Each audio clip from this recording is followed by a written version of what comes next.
Welcome to Chapter 5, Fats. Today we're going to talk about fats in our diets. We've heard much about how fat in our diet is bad for us and that too much leads to all kinds of medical problems, including certain cancers and heart disease. Did you know that there are certain fats that we absolutely need to survive?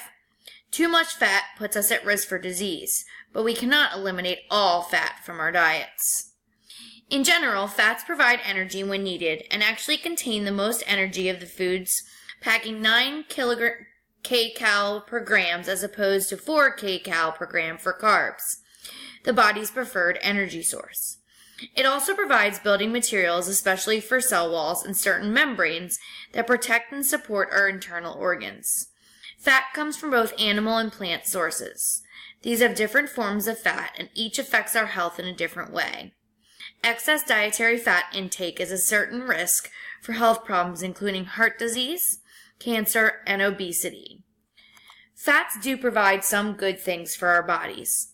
It's the most concentrated fuel source available in the body. It provides essential nutrients our bodies need to function, and it provides flavor to and satisfaction from the foods we eat. Have you ever tried to make your favorite holiday cookie without fat? No milk? No butter? How do you think that is going to taste? There are substitutes available that are not readily absorbed by the body and have no nutritional value, but may provide the flavor we crave in some of our favorite foods. What other good thing does fat do for us? Fat forms what is called adipose tissue, one of the most common tissues found almost everywhere in our bodies.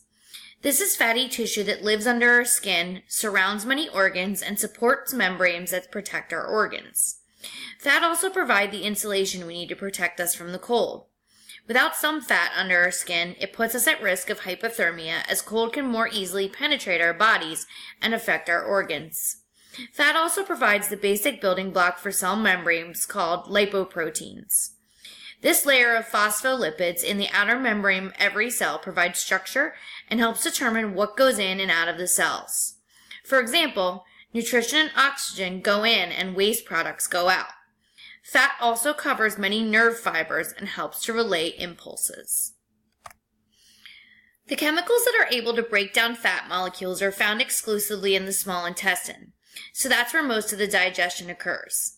Mechanical digestion still occurs in the mouth through chewing and the stomach by peristalsis, but the true breakdown occurs when the fat gets into the intestines. Chemicals are released by the small intestine and pancreas that break down the fat into absorbable molecules in the small intestine. Bile from the gallbladder and enzymes from the pancreas and small intestine combine to produce the chemical reaction needed to break down the fats. Some people have great difficulty digesting fatty foods, and when they eat something fatty, it causes problems such as excess gas or diarrhea. Many of those that have had their gallbladder removed have this issue. Basically, once the gallbladder is removed, there is nowhere to store the bile needed to digest a lot of fats. Sure, your liver still produces bile, but without the ability to store it, only small amounts of fats can be digested. There are 4 different classes of fats in the body. These are lipids, glycerides, including triglycerides, fatty acids, and lipoproteins. Lipids are the umbrella term for all fats and fat-related compounds. The lipids are made up of carbon, hydrogen, and oxygen. Most of the fat found in our diet is classified as a glyceride, which is a fatty acid attached to a glycerol molecule. Triglycerides are fatty acids with 3 glycerol molecules attached, and these have been linked to heart disease. Fatty acids we will talk about separately. Finally, lipoproteins are the way that fats can travel through the body and are combinations of triglycerides, protein, phospholipids, cholesterol, and other fat-soluble substances that do not dissolve in water. You can see that increasing the numbers of those lipoproteins in the blood can put you at risk for fat emboli, a fat clot, heart disease, and the development of plague in the blood vessels in your body. Fatty acids are those fats that we hear the most about when talking about food. They are seen in every grocery store, on every nutrition label, in commercials, and on TV. These include saturated fats, unsaturated fats, monounsaturated fats, polyunsaturated fats, trans fatty acid, omega-3s, and omega-6s. What does all of this mean? Saturated fatty acids are the heaviest and densest of the fats. They are filled or saturated with hydrogen molecules to the point where it can hold no more hydrogen. They are generally solid at room temperature and come mostly from animal sources. Unsaturated fats are not filled to the brim with hydrogen, so they are less dense and are generally liquid at room temperature. Many of these come from plant sources. Monounsaturated means that the fat has one place with no hydrogen, while polyunsaturated fats have two or more empty places. Generally, unsaturated fats are the healthier options. Trans fatty acids, or trans fats, have received a lot of media attention lately. These are naturally occurring substances and are generally the unhealthiest of all the fats. High trans fat intake is a recipe for a disaster, particularly a heart attack. A trans fat is determined by the relationship of the position of the hydrogen atoms to the carbon atoms. Omega-3 and omega-6 fatty acids are particularly fatty acids due to the position of the first carbon double bond in the molecule. Third position is omega-3, sixth position is omega-6.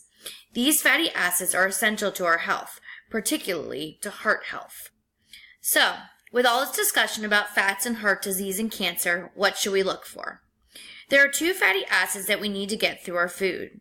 These are omega-6 fatty acids, aka linoleic acid, and omega-3 alpha-linolenic acid. These particular fatty acids help build and strengthen our tissues, help metabolize cholesterol, improve muscle tone, aid in blood clotting, and help with normal heart function. Unfortunately, our bodies do not make these two essential fatty acids. They have to come from food. Where is the fat in our foods? There are two different sources of fat in our diets, animal fats and plant fats. Animal fats are mostly saturated fats and come from meat, dairy products, and eggs. Foods high in saturated fat are also usually high in cholesterol.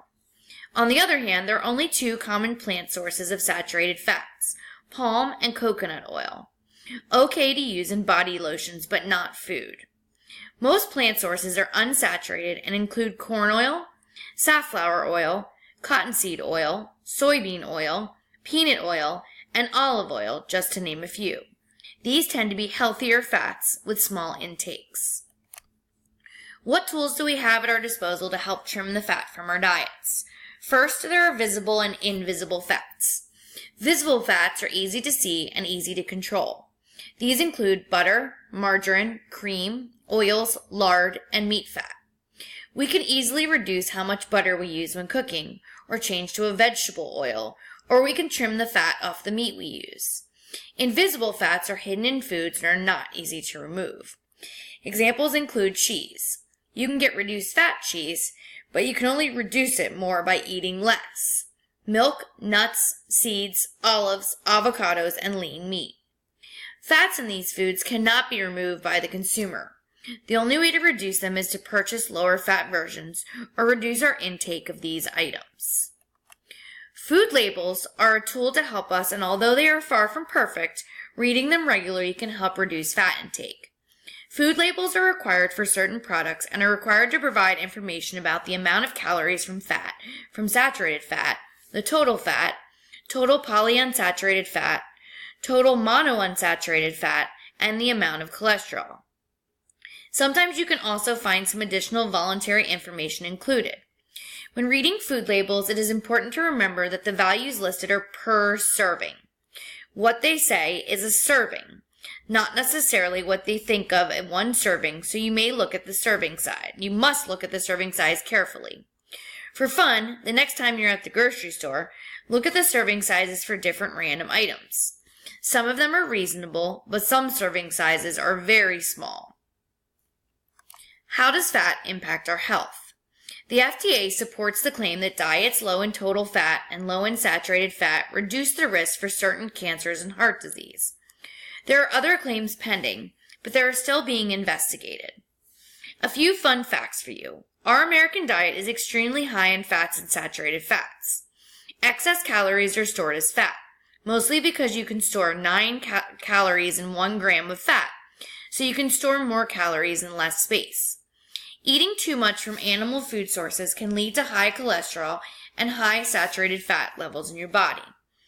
Now, I'm not suggesting that we all go vegetarian. Just limit the animal fats. Make lower fat choices. Eat more chicken. Decreasing the saturated fat intake will lower your cholesterol, and increasing monounsaturated fats will reduce the LDL, or bad cholesterol, when used as a substitute for saturated fat, i.e. use vegetable oil instead of butter or lard when cooking. Okay, we've heard the good and the bad about fat, so how much do we really need? The most recent guidelines suggest that our diet should be low in fat, saturated fat, and cholesterol.